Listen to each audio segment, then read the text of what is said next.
Oh, hey. I didn't think you'd be home so soon. This? No, this is nothing. This is no one. And if it is someone, then it's nobody you've met. It certainly is not that guy at the bank that bumped your shoulder today and made you drop everything you were carrying, if that's what you were thinking. I know it looks a lot like him, except, in a lot more pieces, but I can assure you that it definitely is not. Right, yeah. I have a lot of explaining to do, don't I? Well, let me start from the very top, I guess. I'm your guardian angel. Aw, of course I'm real. I've been looking after you since the day you were born, my darling. It's been my job, as assigned to me by the High Priestess of the Angel Authority, to watch over you and protect you by any means necessary.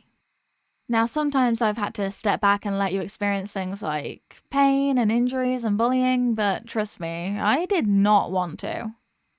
And every opportunity I could, I've kept you as safe as possible. If you were about to get hit by a car, I would make it swerve and crash into a tree. If you were outside playing and started rolling down a hill, I'd clear the hill of any debris.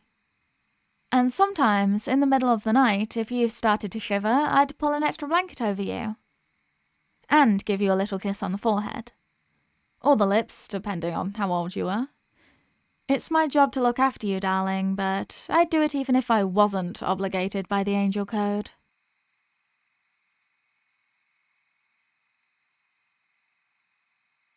Well... I mean, no. Technically, the Angel Code doesn't mention anything about violently killing anyone who's hurt you, either emotionally or physically, chopping them up into tiny pieces and then launching those pieces into space where they can never harm you again, but it also doesn't say anything about not doing that, so I think I'm good. And yes, before you ask, that is why you haven't seen any of your previous school bullies in a while. They're probably halfway to Andromeda by now. And yes, it was absolutely my decision to do it. Nobody put me up to it. I launched those little jerks into the great expanse by choice. Because nobody hurts my precious darling without feeling my wrath. You're far too sweet, far too nice, far too wonderful for them to taint with their foul words and heinous actions. You are perfect, and I want you to have a perfect life to match. And before you found out I was doing this, I like to think I was succeeding. I would stay cloaked behind an invisibility spell so you wouldn't suspect that anything was being tampered with as I cast whatever spells I needed to in order to keep my darling happy.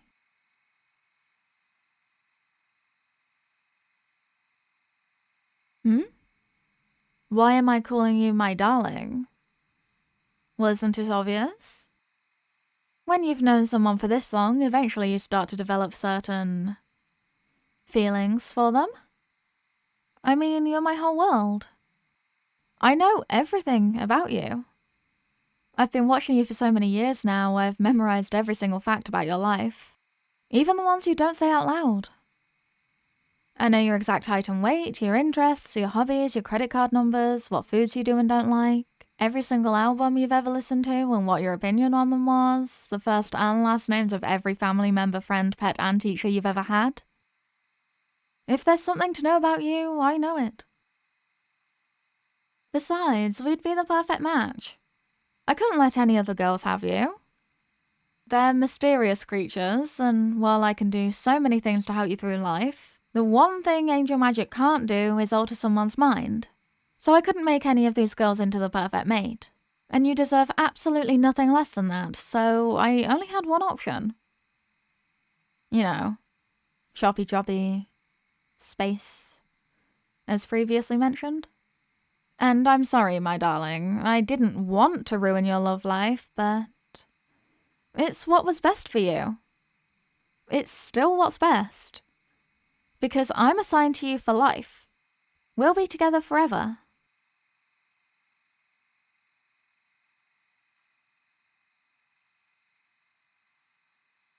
Oh, of course not. I'm not a fairy godmother. There's no rule that says I vanish if someone sees me. I was keeping myself hidden on purpose. I thought that if you knew that all the cool stuff that was happening in your life was being influenced by an outside force, maybe you'd think it was less cool. But now that the cat's out of the bag, we can be the couple we were always destined to be. It's the perfect match, and I promise it'll work out. Because nobody will ever love you as much as I do. You could screw up and say the wrong thing 1,000,000 times, 1,000,000,000 times, and I'd still love you infinitely more than anyone else ever could. And I'll keep you safe. You know I will. I have so far. Any time you've ever gotten hurt in your life was only because I was directly told that I couldn't interfere. Under threat of death. And nobody will ever say anything mean to you ever again because I'll violently kill them if they do. Plus, if that's not enough of a selling point, I can get you whatever you want. I don't even have to pay for it. I can make it with magic. Look, I'll prove it.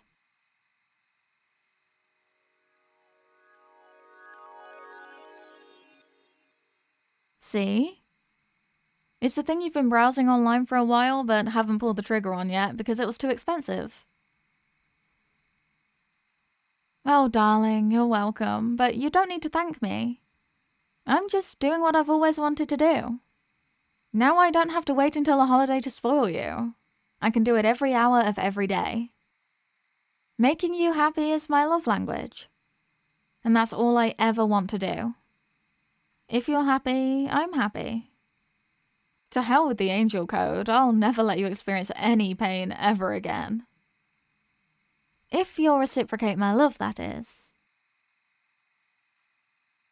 You will? Oh, darling, that's wonderful news. I love you so much.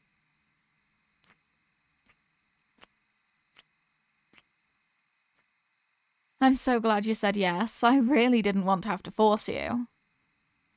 Unfortunately, that was the alternative. Now that the option was on the table, there was no reality in which I wouldn't be with you, whether it was by choice or not. But you said yes, so I don't have to kidnap you and keep you prisoner. Honestly, that's going to save me a lot of paperwork from the High Priestess. And now you're mine. And I'm yours, along with all of my powers. And don't be afraid to ask for anything and everything you want. Whatever it is, no matter how impossible, I'll find a way to make it happen.